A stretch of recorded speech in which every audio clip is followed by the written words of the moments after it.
Hi అండి, నమస్తే. నా పేరు ప్రవీణ్. మీరు చూస్తున్నారు అనంత శక్తి ఛానల్. సో మనతో పాటు ఉన్నారు అనంత శక్తి వ్యవస్థాపకులు శ్రీ అనంత సాయి కృష్ణ గారు.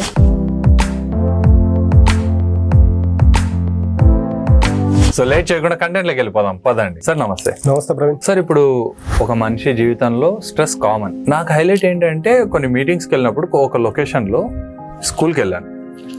ఆ స్కూల్లో ఒక పిల్లోడిని సడన్గా చూసే లోపల నాకు భయం వేసింది.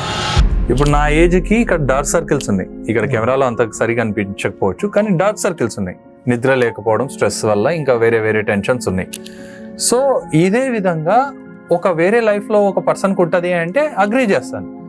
స్కూల్లో చదివే పిల్లోడికి ఏం స్ట్రెస్ ఉందని ఎట్లా నాకు అర్థం కాలే. వాడు నిద్ర లేకపోవడం ఏంటి? స్ట్రెస్ ఉండొచ్చు, నిద్ర లేదు అంటే స్ట్రెస్ ఉండి ఉంటుంది. అంటే చదువు పరంగా ఉందా, ఇంకోటి అది వేరే.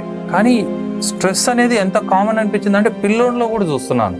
నాకు అది క్రేజీ పార్ట్ అనిపించింది. సో ఇప్పుడు స్ట్రెస్ దేనివల్ల వస్తుంది ఒకటి, రెండోది వచ్చేసేసి స్ట్రెస్కి సొల్యూషన్స్ ఏంటి, అండ్ మీ వర్షన్లో సొల్యూషన్ దానికి సంబంధించినది, అంటే ఈ స్ట్రెస్ యొక్క సొల్యూషన్ దానికి సంబంధించినది మీ మాటల్లో ఎలా ఉంటుంది, అండ్ ప్రతి ఒక్కరికి పనికి వచ్చే విధంగా ఏదైనా చెప్పగలుగుతారా?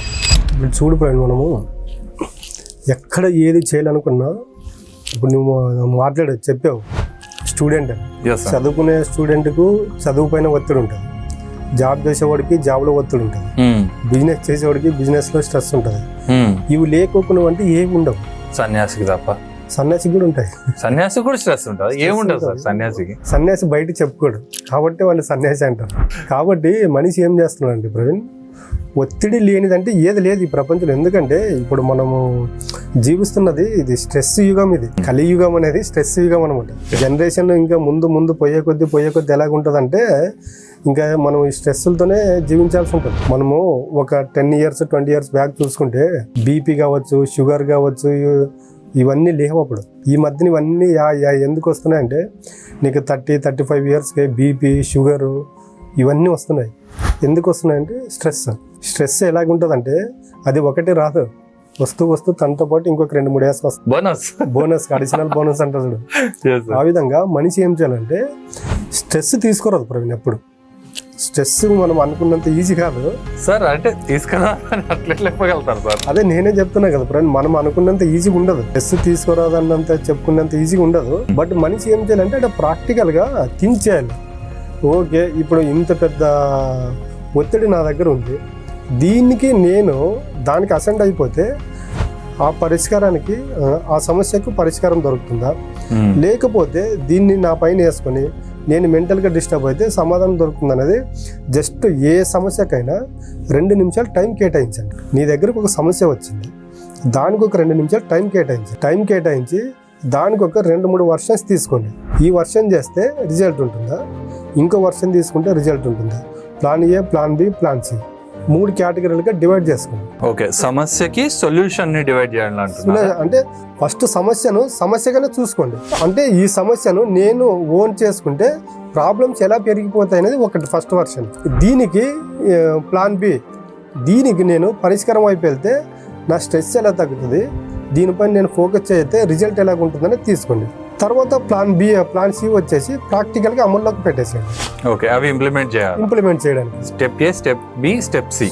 స్టెప్ ఏ వచ్చేసి సమస్యను ఓన్ చేసుకో, రిజల్ట్ ఎలాగ ఉంటుందో గెస్ చేయి. ప్లాన్ బి, సమస్యకు పరిష్కారం వెతుకు, దాన్ని గెస్ చేయి, రిజల్ట్ ఎలాగ ఉంటుందని. ఈ 2 గెస్ చేసేటప్పుడు ఏమవుతుందంటే మనిషికి స్ట్రెస్ ఉండదు. ప్లాన్ సి వచ్చేసి ఏమవుతుందంటే ప్రాక్టికల్లోకి వెళ్ళిపోతాం, ఇంప్లిమెంటేషన్ లో దిగిపోతాం. నేను ఏం చెప్తానంటే ఏ సమస్య వచ్చినా వెంటనే రియాక్ట్ అవ్వద్దండి. జస్ట్ దానికి ఒక 5 నిమిషాలు టైం ఇవ్వండి. ఇప్పుడు నీ దగ్గరికి ఎవరో కస్టమర్, క్లయింట్ వచ్చాడు, రిలేషన్ వచ్చారు, వాళ్ళు మాట్లాడేటప్పుడు, వాళ్ళ వర్షన్ వినేటప్పుడు వాళ్ళకి మనం ఒక 5 నిమిషాలు టైం ఇస్తామా లేదా? ఖచ్చితంగా. వాళ్ళ బాధలు ఏంది అని మొత్తం చెప్పండి అని చెప్పేసి టైం ఇస్తాం. సమస్య కూడా దగ్గరికి వచ్చింది. నాకు నిజంగా సార్ మీరు ఈ మాట అన్నారు కాబట్టి మెన్షన్ చేస్తున్నా. మా ఫాదర్ కానీ మదర్ కానీ చూసినప్పుడు వచ్చింటారు ఎవరో ఒకరు, అంటే వాళ్ళు ఒక పర్టికులర్ టైంలో మనకి వెనకేట్ వేసినట్టు కూడా ఉన్నట్టు. నాకు అర్థం కదా పేషెన్స్ ఎట్లా వస్తుందో, ఆ ఏజ్ పెట్టే వస్తుందో ఏమో తెలియదు, కానీ వచ్చినప్పుడు ఫస్ట్ వాళ్ళు ఏం మాట్లాడాలనుకుంటున్నారో అంతే వింటారు. వాళ్ళని చూస్తుంటేనే నాకు కొన్ని సందర్భాల్లో వచ్చినప్పుడు వాళ్ళు చేసిన గబ్బు పనులు అన్నీ చెప్పింటారు. కోపం వస్తుంటుంది, ఉండబుద్ధి కాదు, వాళ్ళు చెప్పేది వినాలి అనే ఆలోచన కూడా రాదు. కానీ నా పేరెంట్స్ కొని ఉంటుంది, అది ఎట్లా అనేది అర్థం కాదు. అది నాకు అదే ప్రవీణ్, ఇప్పుడు నువ్వు మీ పేరెంట్స్ గురించి చెప్పావు కదా ప్రవీణ్, మీ పేరెంట్స్ చూస్తే వాళ్ళకు అనుభవం అంటారు, అనుభవం మించిన గురువు లేడంటారు. వాళ్ళ జీవితంలో ఈ స్టేజ్ వరకు వచ్చారంటే ప్రతి ఒక్కటి వాళ్ళు ఎక్స్పీరియన్స్ చేస్తూ వచ్చారు కాబట్టి వాళ్ళ సమస్యను ఫస్ట్ వింటారు. ఆ విన్నప్పుడు ఎలా రియాక్ట్ అయ్యాలో వాళ్ళకి తెలుస్తుందా లేదా? నువ్వు చూడు, నువ్వు సమస్య వింటూ ఉంటే నీలోనే కోపం వస్తుంది. అంటే వీళ్ళు మాకు ఇంత ద్రోహం చేసి మళ్ళీ మన ముందే వచ్చేసి మళ్ళీ ఇవన్నీ చెప్తున్నారు అన్నప్పుడు నీలో వాళ్ళపైన కోపం వస్తుంటుంది, తెలియని ఉద్రేక భావాలు వస్తుంటాయి. కానీ మీ పేరెంట్స్ మాత్రం వింటూ ఉంటారు. దాని ఎక్స్పీరియన్స్ అనేది, ఆ ప్రశాంతత ఎట్లా వస్తుంది అర్థం కాదు సార్. ఎక్స్పీరియన్స్ అనేది అనుభవం. ఆ మనిషి ఆ స్టేజ్కి వెళ్ళాలని చెప్తున్నాను నేను. వాళ్ళు ఆ స్టేజ్లో ఉన్నారు కాబట్టి, ఎక్స్పీరియన్స్ చేశారు కాబట్టి, అక్కడ దాకా వాళ్ళు చూస్తున్నారు కాబట్టి బై డిఫాల్ట్ వాళ్ళకి వచ్చింది. మనం ఇంకోసారి అదే టాపిక్ పైన, ఎక్స్పీరియన్స్ పైన ఇంకో వీడియో చేద్దాం. బట్ ఇక్కడికి వచ్చేటప్పుడు ఏమవుతుందంటే ఏజ్తో సంబంధం లేకుండా స్ట్రెస్ అనుభవిస్తున్నారు. అది మెయిన్ టాపిక్ వచ్చేసి మనం ఏం చేస్తున్నాం అంటే 3 భాగాలు. ఒక సమస్య నీ దగ్గరకు వచ్చిందంటే దానికి ఒక 5 నిమిషాలు టైం ఇచ్చేసేయండి. నీ దగ్గరకు ఒక సమస్య వస్తే నువ్వు ఏం రియాక్ట్ అవ్వద్దు.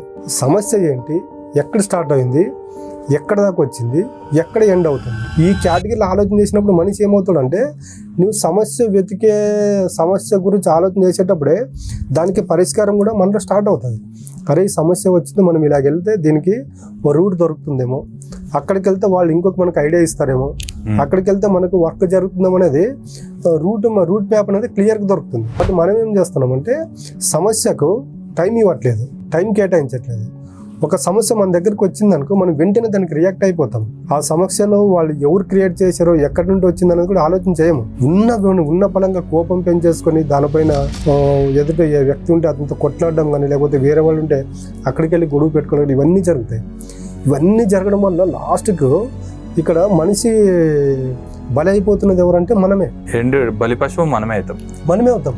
అక్కడ ఏమవుతుందంటే మనిషి మెంటల్గా, ఫిజికల్గా పూర్తిగా కొలాప్స్ అయిపోతున్నాడు. కాబట్టి నేను ఏం చెప్తున్నాను అంటే స్ట్రెస్ లేదంటే ఈ ప్రపంచంలో ఏది లేదు.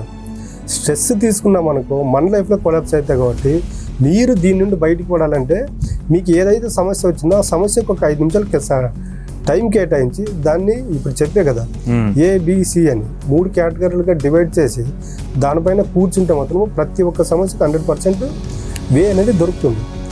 ఈ విధంగా మనిషి చేసుకుంటూ పోతే ఎంత ఒత్తిడి ఉన్నా కూడా దాని నుండి బయటకు పడడానికి మార్గాలు అనేది అనేకం దొరుకుతాయి.